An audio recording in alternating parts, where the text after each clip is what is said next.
is loaded in automatically, so you don't even have to go look for it in the brush libraries. The brush, as you can see, has a texture to it, having a rough edge which kind of mimics a pencil on paper. Selecting this, I adjust the weight, set the blending mode to color burn, and lower the opacity. For this, I am on purpose not being very neat drawing out the strokes, since I want the texture to blend into the lighter areas. Like I did with the others, I lower the opacity on the layer itself so the black isn't as prominent. With that done, I can now add some black filled shapes with the pencil tool and apply a Gaussian blur on them to smooth out the appearance of the shading and give more contrast in certain areas. And that's the process used on all the background elements for the shading. Let's move on to the characters.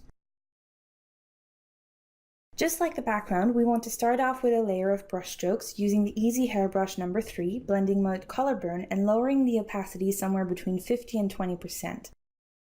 Be sure to create a new layer as always, and then start painting over the darkest areas. Make sure to follow the direction in which the element you are shading is going at.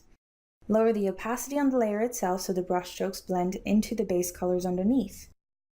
You could create a second round of brush strokes like we did for the background elements, but I opt not to do so as I want them to look slightly different from the background to create an obvious separation between them and to make sure the characters don't blend in so well with the background, making them less noticeable.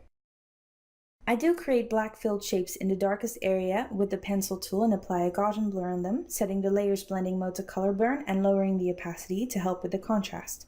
This also allows to make slightly sharper edged shades underneath the leaves and branches so it looks as though the leaves aren't touching the body directly. Now we want to zoom in on the face as at the moment the features have sort of faded into the shadows and we want to bring back some detail and attention to them.